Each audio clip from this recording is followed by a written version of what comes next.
There is no animal on the planet that looks more ridiculous when drinking water than the giraffe. The Guinness Book of World Records states that the tallest giraffe on record was a Maasai bull named George, who stood 5.8 meters or 19 feet tall.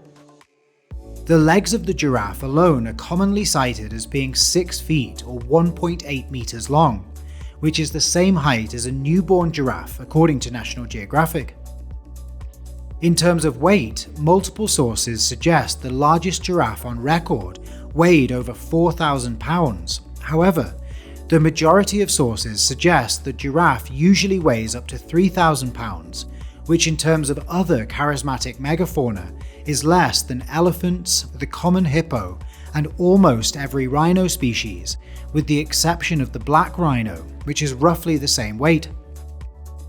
Not only do these proportions make the giraffe one of the largest land mammals on Earth, but also make it one of the largest prey species, with some of the most frequently mentioned predators, including lions, leopards, hyenas, crocodiles, and African wild dogs. Prey species regularly adapt and optimize their behavior to increase their chance of survival in a challenging environment, while at the same time maximizing available resources, according to the authors of a particularly interesting giraffe study titled "Nightly Selection of Resting Sites and Group Behavior Reveal Anti-Predator Strategies in Giraffe." The authors go on to state that behavioral decisions aim to decrease the probability of encountering predators and reduce situations of increased vulnerability to predation.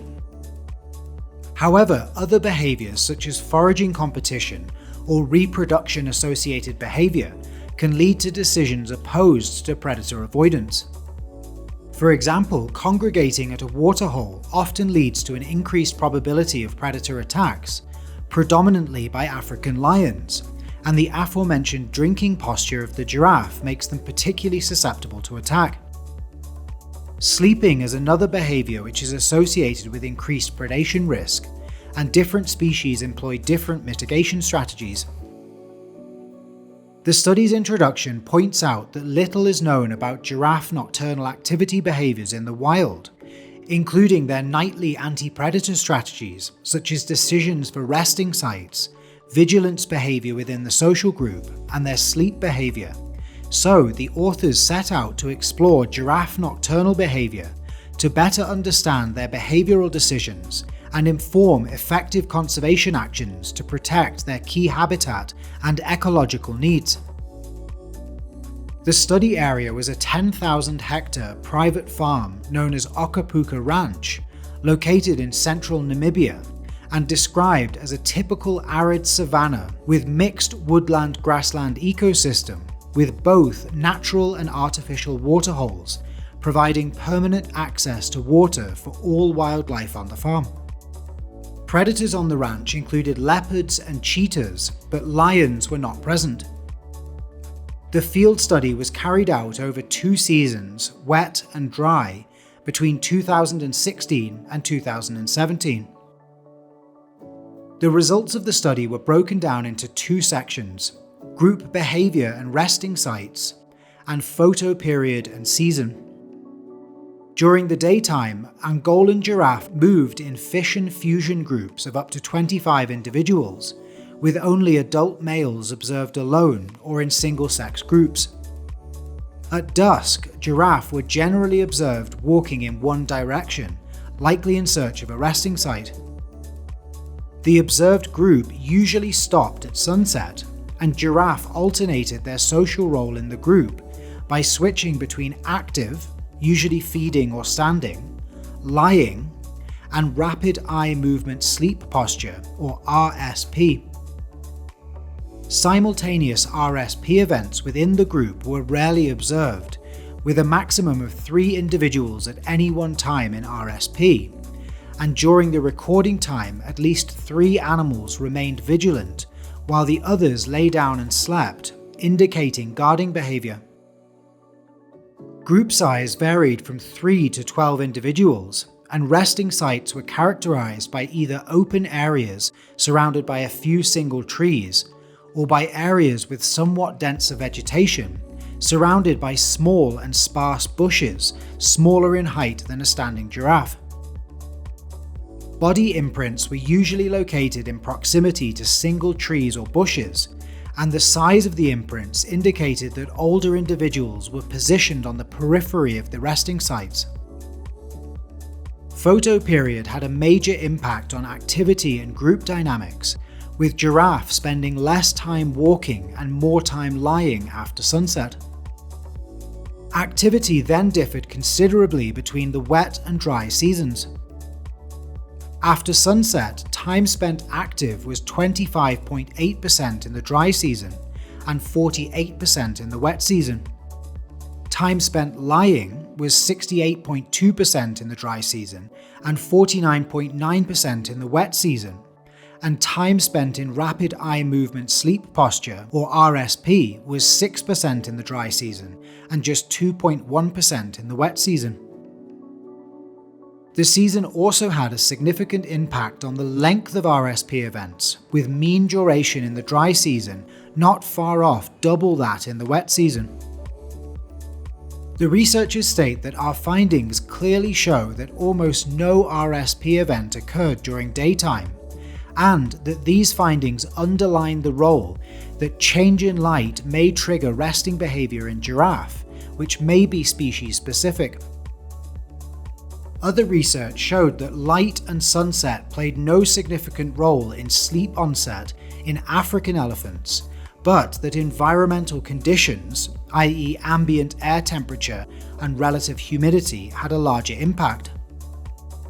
In terms of mitigating predation risk, it appears that Angolan giraffe in Okapi Ranch create a protective situation by optimizing social conditions, a guarding system, environmental conditions, resting sites, and an adapted sleep behavior and timing, and the short RSP events may help avoid vulnerability for giraffe.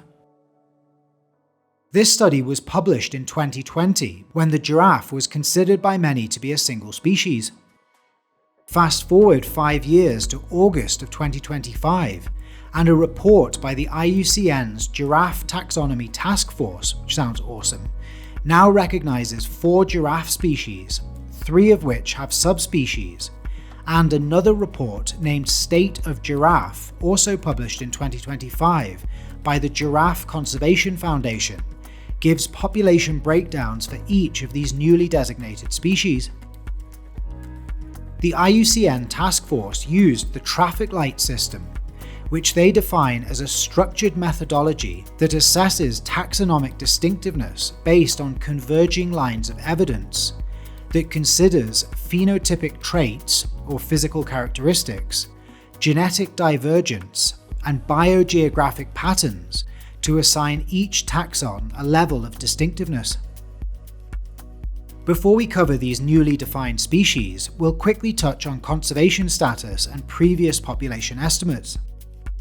As of November 2025, the giraffe is currently displayed on the IUCN website as a single species, with its last published assessment taking place almost 10 years ago, in 2016, when it was listed as vulnerable. Like the elephants we explored in a previous video, the giraffe's conservation status of vulnerable is based on data from a period of 3 times the generation length, or the average age of mothers in the population. In this species, the Giraffe and Okapi specialist group used a generation length of 10 years, compared to the 25 years for the savanna elephant, so the data used for this assessment runs from 1985 to 2015. Back in 1985, the total population of giraffes was thought to be between 151,700 to 163,400. By 2015, this had shrunk to 97,500 giraffes, representing a 34 to 40% reduction in population size over the 3 generations. However, the most recent State of Giraffe report shows an encouraging comeback and gives a breakdown for each of the 4 newly designated giraffe species, which we'll cover in succession, starting with the most numerous. The southern giraffe is located, unsurprisingly, at the southern end of the continent, stretching from South Africa in the south to Angola, Zambia, and Malawi in the north. It has two subspecies, the South African giraffe and the Angolan giraffe, and has a population of 68,800, which is thought to be increasing.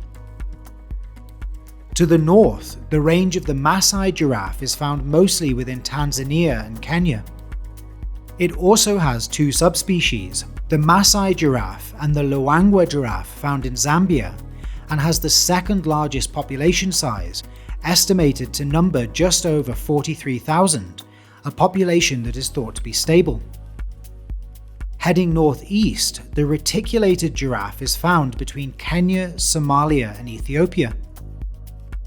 This species is arguably the easiest to identify with its clear brick-like pattern, and is the only giraffe species to be monotypic, with no listed subspecies in either report. It has the third largest population size at 20,900, which is thought to be on the rise. Finally, the range of the northern giraffe stretches from the ranges of the two previously covered species over to Niger in West Africa. It has the most subspecies at 3, the West African giraffe, the Kordofan giraffe, and the Nubian giraffe, which includes the populations previously attributed to Rothschild's giraffe, but has the smallest population size of all 4 species at just over 7,000, which is thankfully thought to be increasing. Adding up all of these estimates, the continental population of giraffe is thought to number 139,800 as of 2025, an increase of over 40,000 in the last decade.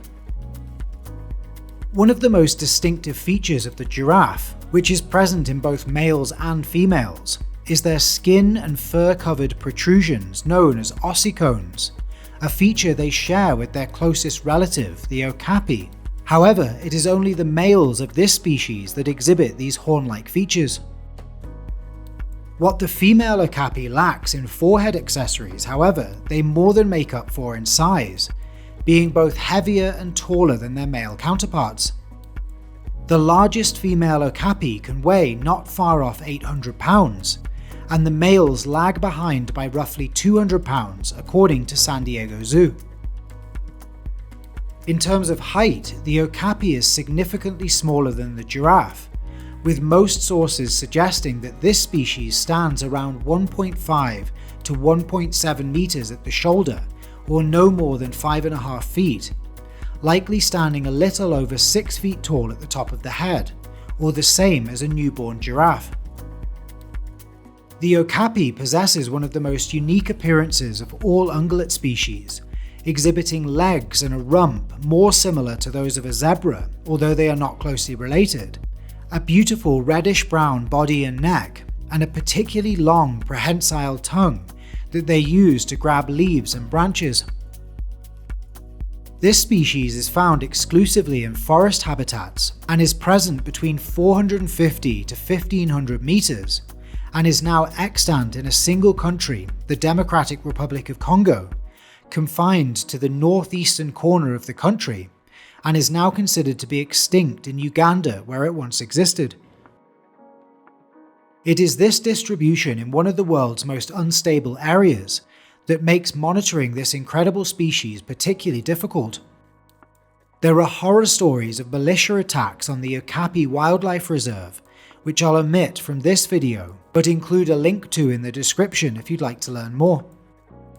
As one might expect, the conservation status of this species is currently set to endangered, suffering a decline in population size of more than 50% of the total population in the last 24 years, or 3 generations, which in this species is 8 years compared to the 10 years of the giraffe. While there is no mature population published by the IUCN, a 2024 article in Musgrave suggests there were anywhere from 10,000 to 15,000 Okapi in the wild around a decade ago, with around 3,000 of these individuals located in Okapi Wildlife Reserve, which interestingly is also thought to contain 100 illegal gold mines, which gives you a sense of how complicated the landscape is in that region. The large and small range of the genera found in this family is not too dissimilar to those of the genera found in the hippopotamus family, both of which you can learn about in this video, exploring both species of hippo and the Pablo Escobar debacle. Thank you so much for watching.